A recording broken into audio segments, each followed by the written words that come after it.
was looking at my watch and I was like, I realized that it didn't have, I'm wearing a no date, no day thing. And I realized, looking at it, that that it was Friday. And I was like, oh my gosh, it's been such a busy day. I almost completely forgot about it. Almost at the end of the day. But there are questions, and I'd love to answer them. Lester loves watches. Could you persuade Sabrina to join next week? Go on Two's Company. I agree. I like doing these videos primarily because she would be with me. Though it is fun to answer your questions. She's seriously, she's got a lot of stuff going on, and she could probably arrange it, but she's like today, she's been running all over creation. It's hard to overstate how much she has to do. So I'd love to. I'm sure that at some point it will happen, but until she feels that she has the time to spare, I don't think so. Alex R. Nice acoustic. Big block inlays are the best inlays. I agree. I had a 73 Fender Jazz bass for a long time, many years ago, and it was one of the ones that was all blonde with the black block inlays on the neck, and it was super cool. Novecore. Nice guitar, Spencer. Taylor or Martin? Neither, I'm sorry. It's a Fender. It's one of the old it's one of the old California series, and it's not bad. We have all told, it's a decent guitar. I think I paid like $100 for it, probably 10 years ago, maybe more. But it's a good guitar. I like it. We have a Breedlove concert scale, slightly smaller, upstairs, and that thing is super nice. It's exquisite. Really, really, really good. I've been thinking about, though, because of Nick Drake, he played a Martin D20, and I've been looking at them. They're really expensive, but Martin does make a new version of them. But do I really need another guitar? Oh, wrist check. Well, let's do wrist check. Normally I do it under the other window, but there's it's just the light's not great. So anyway, wrist check.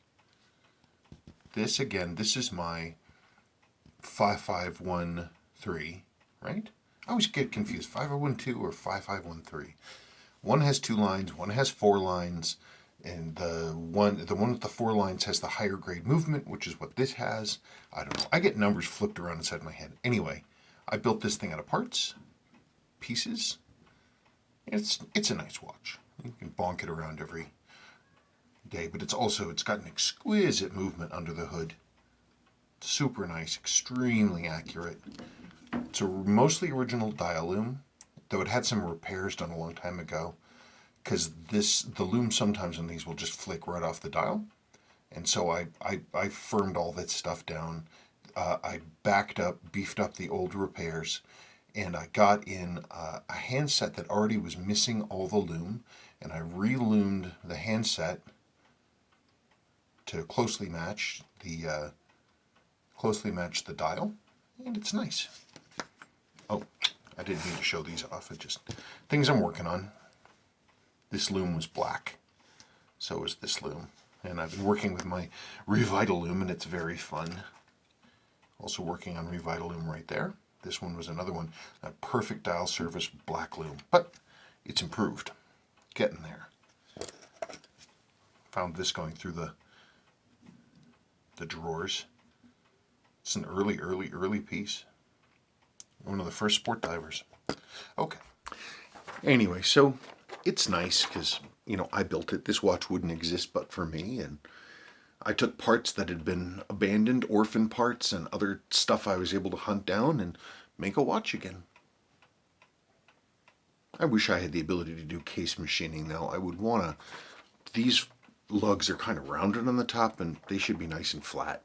But I don't have that yet. Don't have a lapping machine. Tim Holton, regarding the bracelet.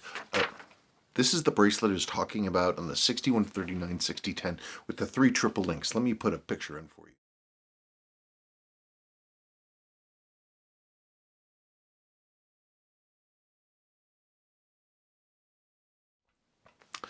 Tim Holton, regarding the bracelet, what to name it. or if it has a name. Problem with names is that they have to like, for them to work and stick, it's something you got to look at, and the name just comes out of your mouth. There's nothing that really, I look at it, I'm like, there's nothing that sort of flies out at me in being what it is. But Tim Holton's, these are his suggestions. Ugh. Triple rail, triple square and round, the 321, 3 links, 2 shapes, 1 bracelet. I mean, that's pretty neat. But the problem with the 321 is when people think of 321 in the watch world, they think of the Omega 321 movement.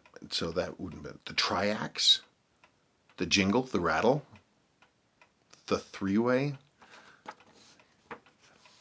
As a chiclet, talking about the other bracelet now, as a chiclet fan, I love the name. My dad was in the National Guard way back when, and I remember my dad saving up his chiclet packets from his ration packets and giving them to me. Always peppermint. Yum. It's funny you mentioned that.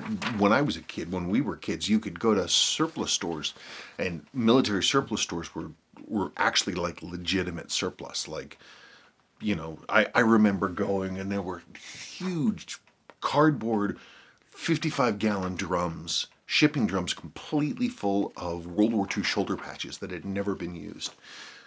And we used to, for some reason, I don't know why, I ended up with a lot of Vietnam and World War II era ration packs, the ones that had like a Chesterfield or cigarettes or Lucky Strikes or something like that. And the gum, too. I do remember that. Darren Faust. The name for the 6139 6001X bracelet could be the subway track because of the third rail or some such nonsense, Not a bad idea. Then 2 people had the same idea. Jeff Brocklebank and Gawking Watches say that no-name bracelet looks like a tank track. And you know what? It does actually look like a tank track. It's true. The only thing with track is that right now the tire tread is the name for the GXL 731 strap, but I don't know, the whole thing for names, when you name something, you don't have to worry about the model number, and it's a nice mental shortcut to be able to get to it, so you can say a thing and have people understand what you're saying. So it's like I found it the other day. I was digging through and I was looking, and I found the original model number for the Pogue, for the gold Pogue, the actual, it's like BGM 039 or something like that. And I was thinking, this is a really famous model. Everybody wants one. They're the best of the best. Everybody digs them. But if I just shouted out the model number, nobody would know what I was talking about. No one. So, I mean, a lot of these bracelets, they'll have these numbers and names on the back, and Seiko numbered and named every single one of them, XGA 045 or whatever the heck it is, but nobody knows what they mean. But if you want to talk about, people talk about bracelets like the chiclet or the straight H-link or the taper H-link.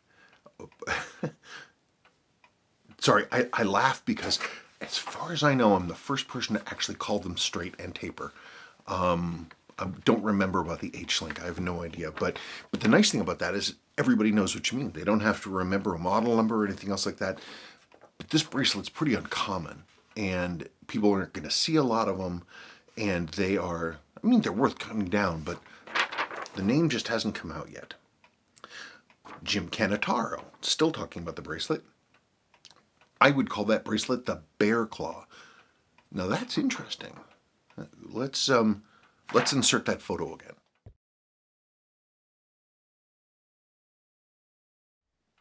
Does that look like a bear claw to you? I mean, 3 claws, kind of like a sloth claw. Do sloths have 3 claws? They have 3 claws, don't they? Not 4? Why would you want to have a bracelet called the sloth claw? I don't know. The right moment will come. Going on with Jim Canataro's question about a 7548 that I have. I bought one for a good deal that is 98% cosmetically, but was dead on arrival. I knew the coil had a strike and assumed replacing that would fix it. I bought a cheap Pulsar V513, which is essentially a 2-jewel version of the 7548. Swapping the coil worked, And now the second hand just barely wobbles, so the second hand's trying to advance. It looks like it's back to life, but the gear train is likely gummed up. Do you think just disassembling the gear train, cleaning and lubricating will bring it back to life? Yes, absolutely. This is something I'm comfortable with and be much easier than a full service. Well, what you're describing is a full service, really. It is, because in order to get to that point, because you should, all of the, like the center wheel and all that stuff should come apart. By the time you've ripped down the movement to that level, it's basically a full service. I mean, the movements can be completely apart. You have to pull the like the calendar side anyway. You have to go through all that stuff. One of the big indicators for a 754X needing service is the day wheel starts to get slow, starts to get kind of goopy and sloppy. And so it's one of those things where you're going to be that far into it, just do it. Just rip it apart and service it. Believe me, it's one of these things where half measures aren't going to do anything. Many years ago, long time ago, decades and decades ago. 3 o'clock. Decades ago, Seiko used to have a thing called a light service, and that you could access the pivots and stuff like that, like on a 7A or something. You just pull the dial in the back and you just lubricate the pivots and all this kind of stuff, and that should be enough for a light service, because the lubricants were all synthetic, which means they just outgas and just vanish. But I mean, that was 30 years ago. You've got to really go in there and clean them. They need to be cleaned. Mikhail Mariano, what LCD watch is that first bracelet from?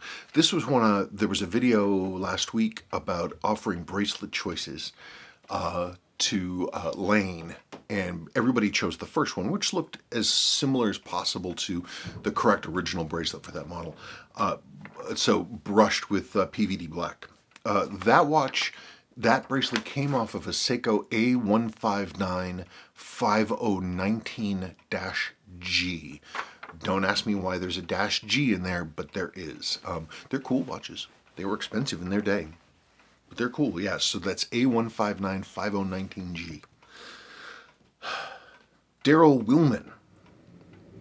I'm also of the camp that unless it's a watch sold for underwater use, keep it away from water if you like it, from experience.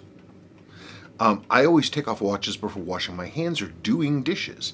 If I'm going to, say, a water park and need to know the time, I'll use one of the 2 or 3 plastic throwaways I have. I think since watching your videos, I've become even more phobic about it since you've shown the effects of time on seal and gaskets. If you want to get it wet, buy a certified diver or a throwaway. Nice video. Thank you. Hi, Sabrina. I'll tell her. Yeah, it's one of those things, man. I'm a worrywart. I'm an Eeyore when it comes to this stuff. And it's like, okay, sure. The watch has all new seals and it's got good sealing surfaces and it's been pressure tested. You're lessening the chances. You're giving yourself a greater percentage of success, but every single time you're throwing the dice, you take a watch into water. Every single time. If I have to take a watch into water, it's going to be like a G-Shock. Seriously, like that. Anything like this, where it's like if water got in, it would cause catastrophic damage to a watch that is not very replaceable, that's when I'm like, choose your battles. I dealt with my great uncle having destroyed his Rolex Explorer twice, not once, but twice, with water ingress. And it just, I loved Uncle Dick, my great Uncle Dick. He was a super nice guy. But, things were just things, and isn't that nice, that old couple's going for a walk. Look at them chugging along.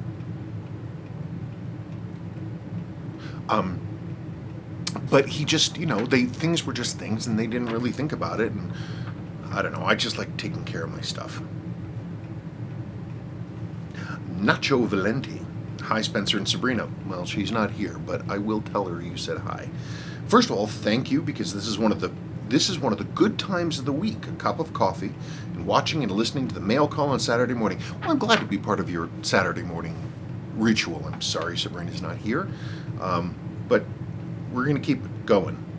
One of my brothers has lived in Tokyo for a few years, and last week he bought for me, for my birthday, a vintage Seiko Lord Marvel 5740. It is restored and looks in great condition.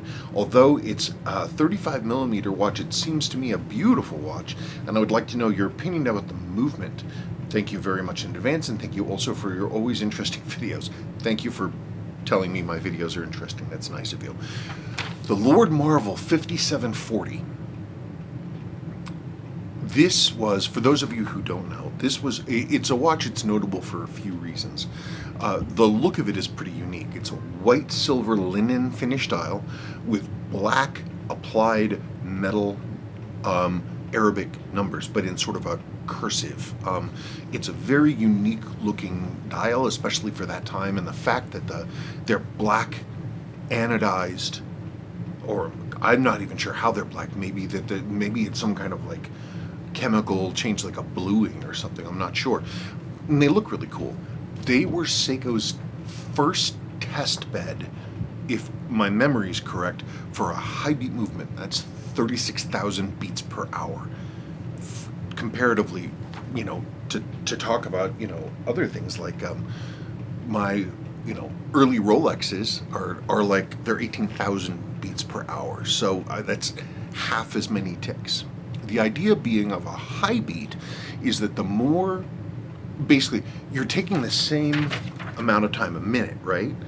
Or hour or whatever, and you're subdividing it into how many ticks you're getting out of it. So and then your average over that time is you're averaging out all those ticks. Now here's the thing, if you double the number of ticks, if you go from 18,000 to 36,000, you're basically sampling twice as much. You're getting twice as much data. And what it does is it makes the average output over the course of an hour much more accurate, because you're dividing much more finely, and the overall will hew to the mean as it should. So the 5740 is a hand wind, no date movement. It was primarily created, as is my understanding, to be sort of a test bed, be sort of a semi-experimental movement that Seiko told their design department, they're like, okay, well, fine, here, you try this and let's see how it works. And they made the 5740, and it was a success. They continued producing them into the early 1970s, and they're sought after today. They're not the easiest things to find movement parts for, but I can't actually think of one that I've serviced that needed anything major. They all were runners, and they all took service very well. They're cool watches. They're a nice bragging point, because they're the first high beat, and on the dial they say 36,000. So I mean, Seiko was like, they were pretty proud of it. I think they're neat. In Habit 19, hi Spencer, at minute 38. Oh, this person was talking about installing crystals on a video, and talking about how you lubricate, or if you lubricate the crystal L gasket. At 38, since Seiko doesn't recommend using silicone lube for the inside of the crystal gasket, would using something like alcohol work? That would let the crystal slide easier into the gasket and then evaporate, leaving no residue. I'm glad you're continuing to find time to continue mail call. I miss Sabrina, but I'm glad Milo's back. Milo's asleep upstairs. I've had indoor cats, and I find it amazing that even though you've worked on watches for me twice, I didn't find a single cat hair while unpacking that watch. Well, I try. I mean, the cats aren't supposed to be in here at all. Right now, it's perfectly cat-free, as it should be. I don't know how alcohol would work on putting in a crystal. My fear is that if you have any kind of contaminants of any kind on the crystal gasket, that the volatile alcohol could push some of that out, and then you might get some kind of a ring or something on the underside of the glass that you don't want. It's an interesting idea. I might try it for fun to see how it works, but the other problem is that you Seiko does want, if you're looking at your L profile gasket with your crystal sitting in it like this, and the case is on the outside here, Seiko does want silicone lubrication under here. They specifically have illustrations for how that's done. For me, it's easier just to make sure everything's super clean, and then just the tiniest, lightest application, if you even want to call it that, of the mere misting of silicone lubricant. In all the years doing this, I haven't really had problems. I can't think of problems. Last time I had a watch with a silicone overage problem with the crystal was 2014, something like that. It's been a while. So far I think my system works. You just have to use a speed greaser, but it's like you put the thing in and you just go.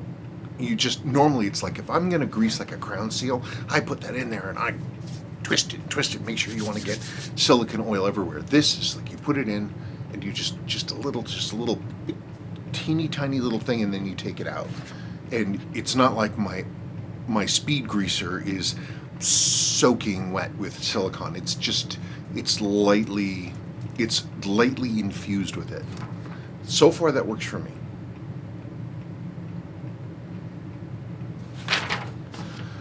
Patrick O.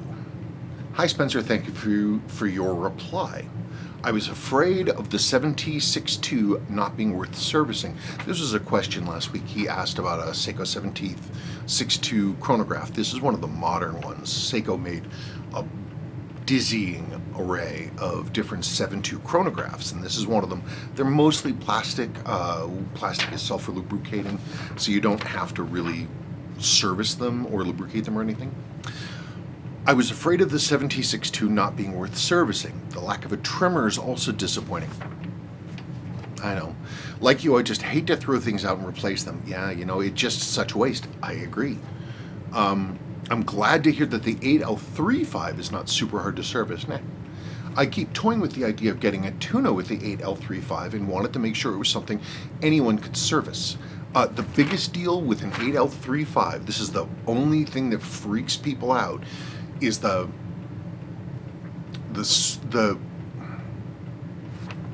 in a regular 7000 series watch, the oscillating weight has an integrated screw head that is also the center of the ball bearing unit. It's all one thing. So you have the weight with the integrated framework with the ball bearings and the screw down post in the middle that has a slot so it can be screwed into place, right? We followed that. It's a single piece.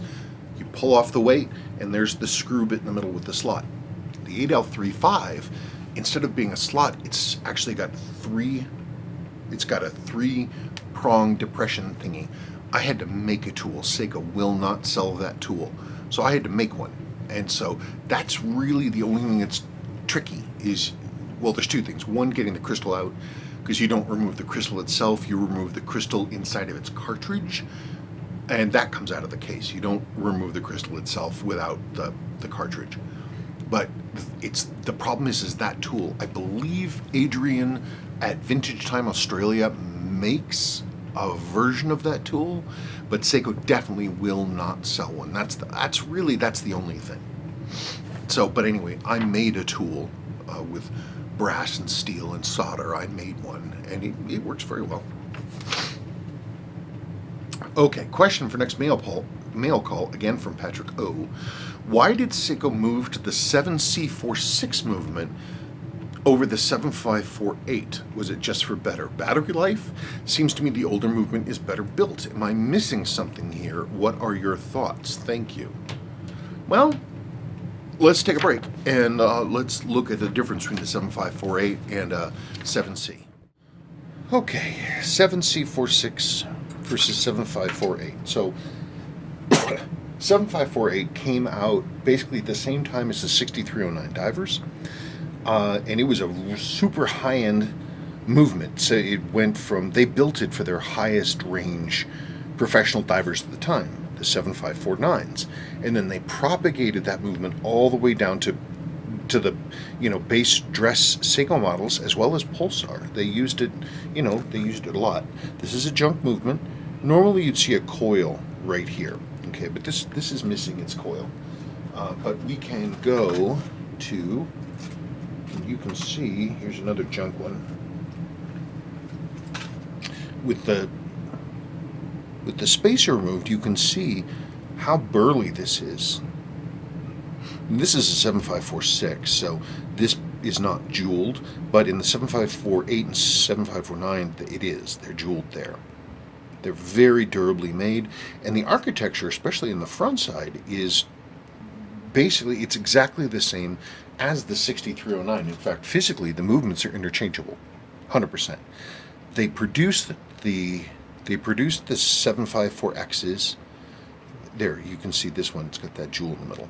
They produced these movements from like 1977, I believe, 1978 perhaps, until the, I don't know, mid-80s.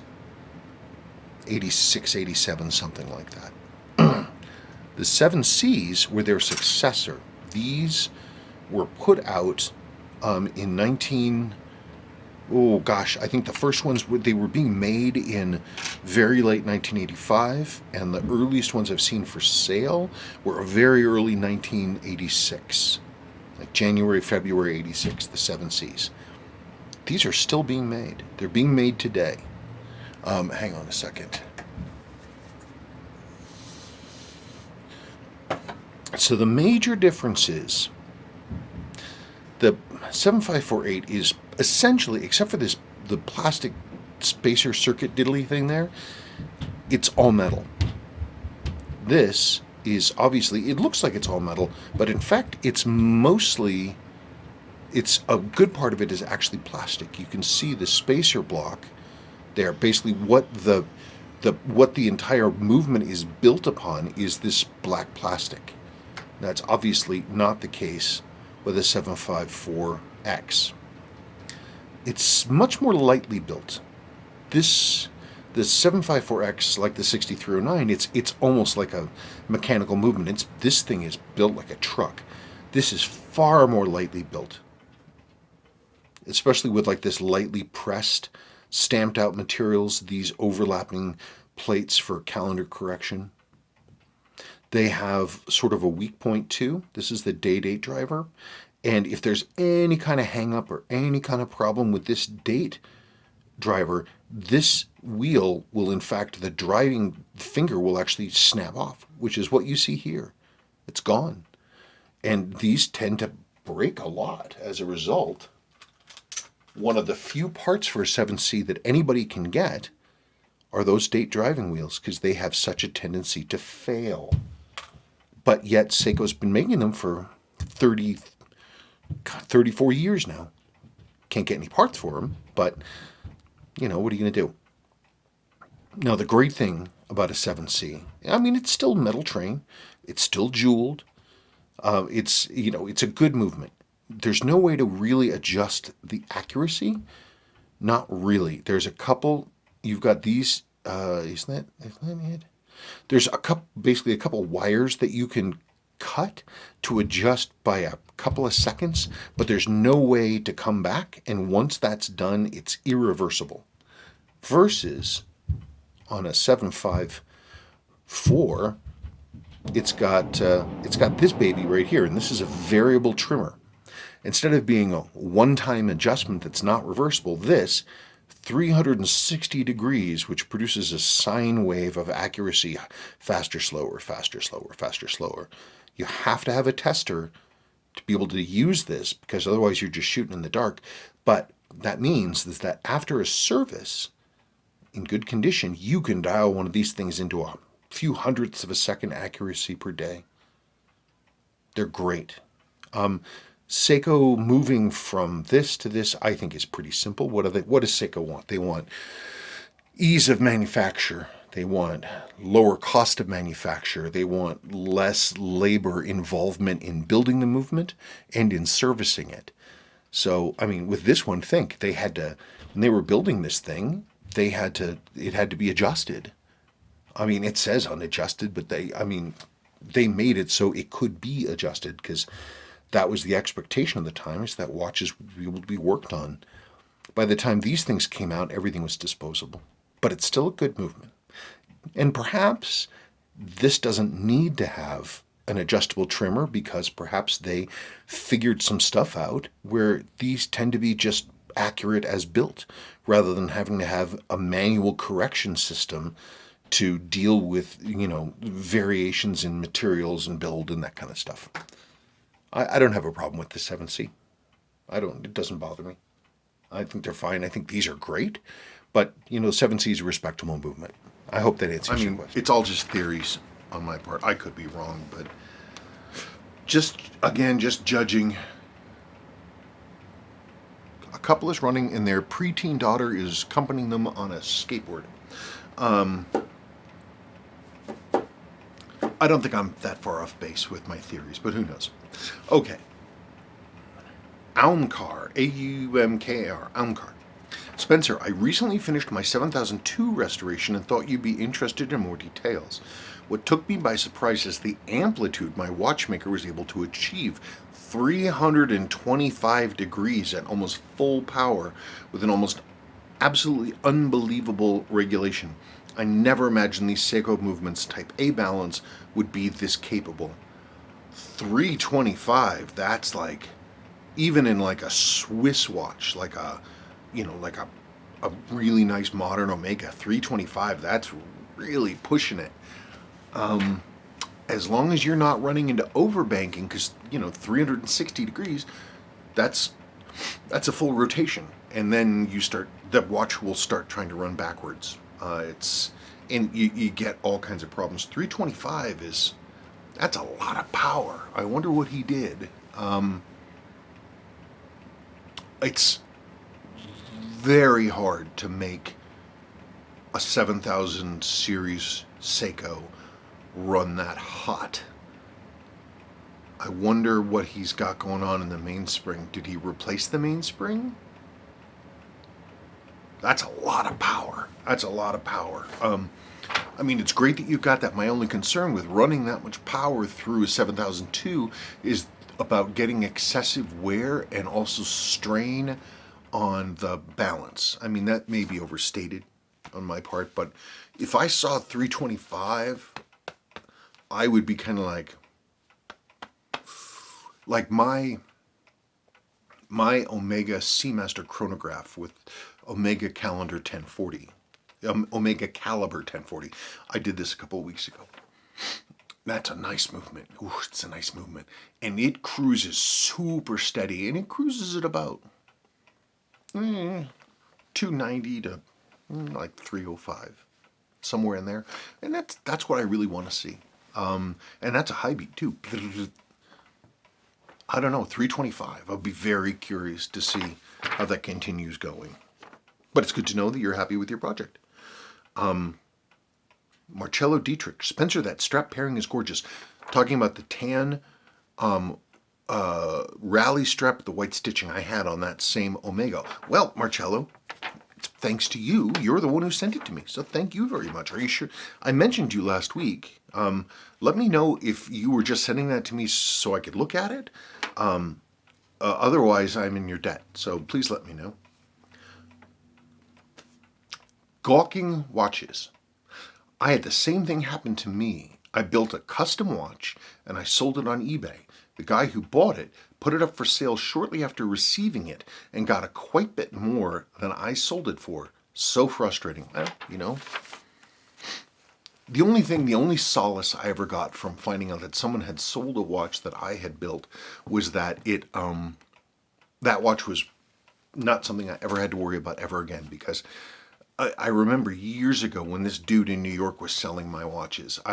This only happened once, but one of his watches, the person, something happened, wanted to send it back to him, and he recommended to them that they contact me. And I'm like, my warranties are not transferable. And so that's the only thing, is that somebody buys a watch from you, and then they sell it on again, whew, you're off the hook. Greg Tilley.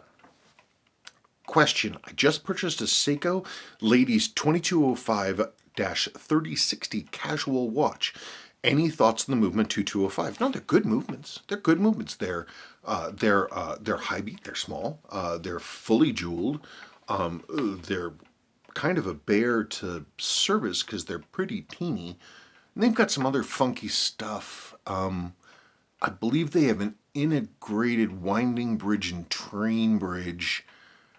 They also have an indirect seconds, if I remember correctly. So instead of having a fourth wheel in the center with a pinion that comes out, and that's the thing that the second hand sits on. Instead, it's got that pinion for the second hand, but it's driven sideways through another kind of gearing. You scored it for €13. There you go. Yeah, they're nicely made. Just they mostly go in watches that are pretty small, and so people don't collect them.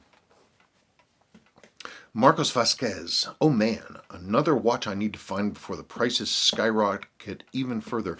He's talking about the Seiko 78287039. This is the black dial with 3 silver subdials with the black tacky ring with the silver numbering and the silver and black bracelet. They're cool. Man, I've owned some that were exquisite. I mean, I've owned some that were really, really amazing, but these days they're worth too much. By the way, Spencer, do you have any recommendations for how to repair a dial whose clear coat is missing on a tiny spot? Not the glossy type of clear coat, so it's like flat, or it's like satin finish. I tell you, man, working anything with the dial, especially the finishes, the clear coats, I tend to find that any repairs to something like that, say if there's a scratch or like you're saying there's some of the finishes missing, repairs will almost always make the damaged area more noticeable. It's very, very rare because you look at the dial and the dials are they're going to have an even layers and even coats and even top coats. And so you can try to blend that in, but boy, it's really tough. The only way I've found to do that, and I've only done with watches that are my own and that were badly damaged when they came to me, is you have to clean all the elements off the dial and then you have to basically put a new top clear coat over it to sort of hold everything down and make it look uniform. That's the thing, making it look uniform. It's really tough. I would say unless you really have a plan for how you're going to, attack that, it's almost always better to just leave it alone. Just leave it. Mr. James Duffy of the Sandwich Time channel. He's talking about when I was doing a restoration on a 6139 6005, a gold dialed Pogue. I was grumbling about the old days. James Duffy. I remember the band House of Love. They were a great band, one of my favorites out of Creation Records. That's amazing. I didn't think anybody remembered House of Love. It was interesting because their first couple of albums were very well thought of in the mid-late 80s, which was kind of the last blast of that kind of like post-new wave Euro type electronica style kind of music. And then they had some kind of hiatus for some reason. I don't remember what. I don't know. I think someone might have been ill, but for some reason they didn't get their next album out on time. They had to delay it. Well, between the last album they had released and the release of the next follow-up album, Nevermind by Nirvana had been released, and all of the grunge stuff from Seattle exploded. Mudhoney and Soundgarden, and all that stuff. And so by the time House of Love came back, the entire world of sort of sonic fashion, musical fashion had changed. And there was no place for House of Love. They tried, but no one cared anymore. And that was the end of that. And they, they sort of shot themselves in the foot. And that was the end of House of Love. They had some good stuff. I mean, I used to have their Peel Sessions album, and that was pretty good. Gosh, I look tired. Let's see. Con MCN. Con Men?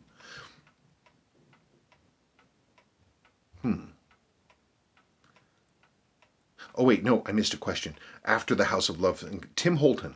I'm within a year of you, my birthday, and it seems like 1986 was yesterday.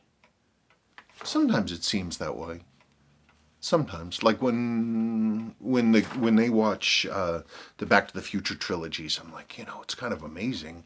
I was the same age as the character Marty McFly. My mother was the same age as the character of his mother, and that was like that '80s world was one that I was aware of. I mean, this town, my town, our old town section looked a lot like, Hill Valley, sort of the set that they built. And so, but I don't know that it feels like it was, what does feel like it was really yesterday was the early and mid 90s. I still have a really hard time imagining that those are that far back.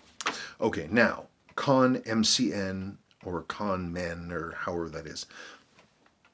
Hi Spencer, I bought a 6309 and the handset is not in great condition. It's a bit corroded. I was wondering if you know where I could get my hands on NOS Seiko 6309 7049 hands. I've searched eBay and most are aftermarket or worse than the ones in mine. I can live with the existing ones but would love to replace them with genuine NOS ones if possible.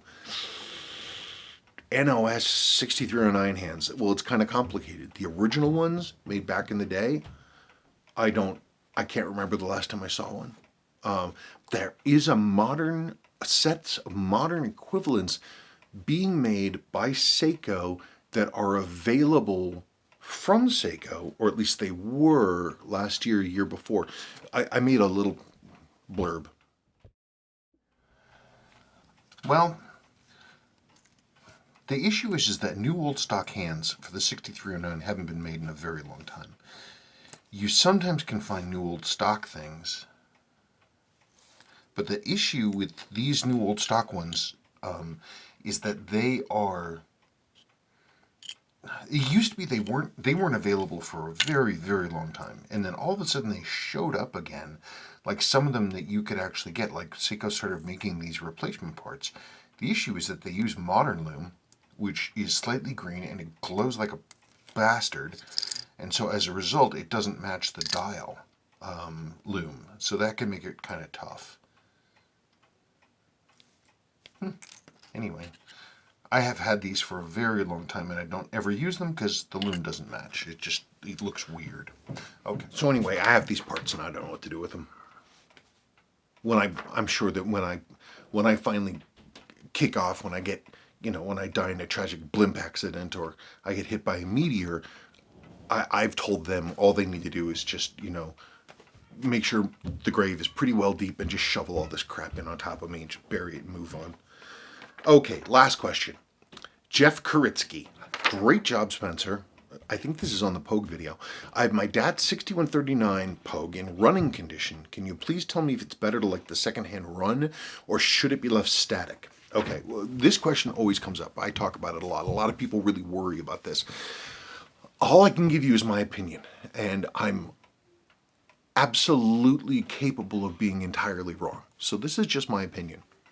The way that a 6139 works is that you have a vertical column. It's an integrated clutch. Literally just like a clutch in a car, clutch plates.